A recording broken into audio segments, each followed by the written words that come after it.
Bonjour, ce matin dans cette vidéo nous allons parler un peu de la mitose. Alors d'abord, premièrement la définition, c'est quoi la mitose?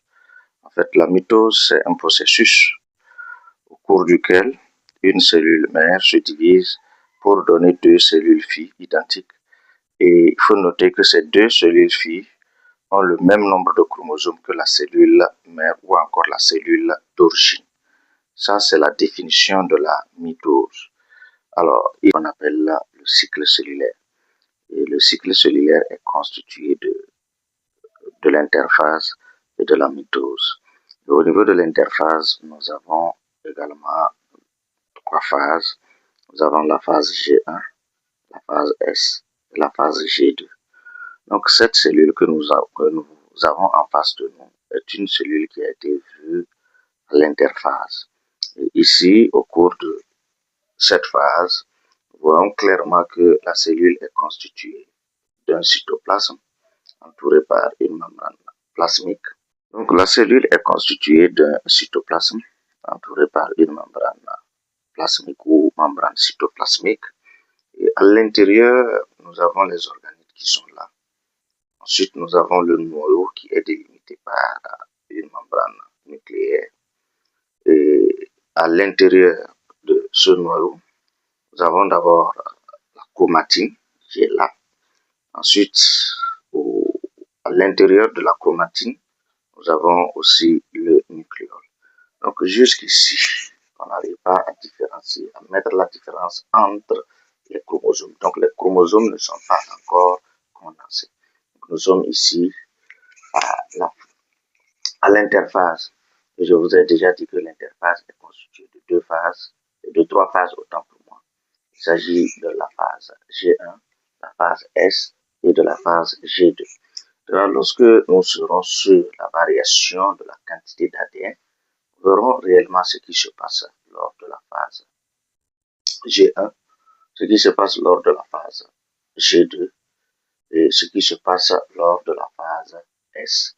Et là, ça serait dans une autre vidéo que nous allons mettre l'accent sur ce qui se passe au cours de ces différentes phases. Ensuite, nous allons entamer en même temps à la première phase de la mitose. Et ici, il s'agit de quelle phase? Il s'agit tout simplement de la prophase. Et nous voyons ici que, bon, c'est vrai que le schéma n'a pas été bien fait. Parce que déjà ici, on voit que les chromosomes sont condensés. Et si nous comptons bien, on a 1, 2, 3, 4, 5, 6, 7, 8.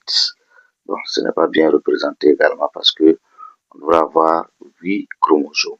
Mais ici, on se retrouve avec 9 chromosomes. Donc, ça veut dire qu'il y a une erreur de manipulation, il y a une erreur de dessin.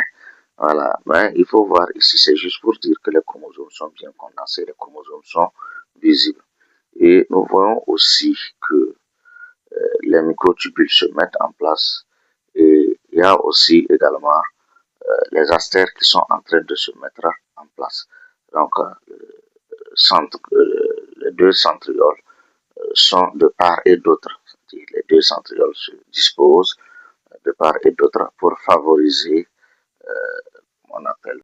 Donc les deux centrioles vont favoriser la mise en place du fuseau de division. Donc ce qu'on peut retenir sur cette phase est caractérisée par la condensation des chromosomes. Il y a aussi la disparition du nucléole et aussi la disparition de la membrane nucléaire. Ensuite, nous avons aussi la mise en place des astères et de fuseaux de division. Ensuite, nous parlerons de la phase suivante. Et la phase suivante, il s'agit de la métaphase. Et au cours de cette phase, qu'est-ce qu'on va constater? On va constater que les chromosomes sont disposés au milieu, c'est sur le plan équatorial, pour former ce qu'on appelle la plaque équatoriale. Et ici, bon, ici, c'est bien mentionné que c'est 2n égale à 8. Donc, nous avons deux chromosomes, deux chromosomes, deux chromosomes et deux chromosomes. Donc, on a ici 8 chromosomes. Donc, voilà, ici, on a bien écrit, c'est bien écrit, centriole en haut.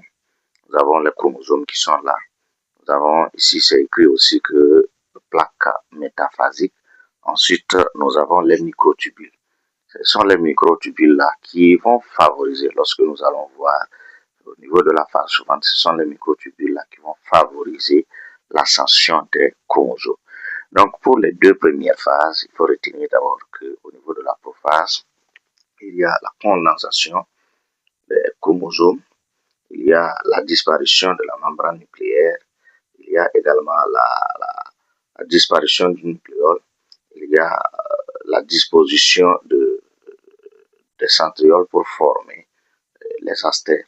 Ça, c'est au niveau de la cellule animale. Ensuite vient la troisième phase. Et la phase que nous avons ici, il s'agit de l'anaphase. L'anaphase, ici nous voyons clairement que les chromosomes sont fissurés. Nous voyons qu'il y a des chromatides qui sont en train de migrer vers les pôles, que ce soit le chemin qui vient de passer ou encore le chemin sur lequel nous sommes. Donc il y a quand même une séparation des chromosomes en deux lots. Ça, il s'agit de l'anaphase. Donc au niveau de la... Voici un autre schéma représentatif de l'anaphase. Ici. Et enfin, nous avons la dernière phase qui est la télophase, donc la quatrième phase. Et au niveau de cette quatrième phase, nous voyons déjà que la cellule est séparée en deux. Ça, c'est la télophase. Donc, ici, nous allons constater que la membrane nucléaire se reforme et il y a un étranglement qui est né pour séparer les deux cellules, et pour qu'on obtienne deux cellules filles. Ensuite, nous avons ici la déspiralisation des chromosomes, puisque les chromosomes ne sont plus bien visibles, ne sont plus bien formés comme au départ. Il y a également la formation de la membrane nucléaire. Et ici, il y a aussi les centrosomes. Mais il faut noter aussi ici que par erreur encore de l'IA, on se retrouve avec les deux centrosomes dans la même cellule. Mais ici, il faut retenir que nous avons quatre phases.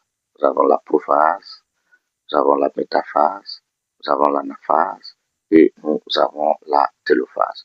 Ça, ce sont les quatre phases qu'on peut rencontrer au niveau de la mitose.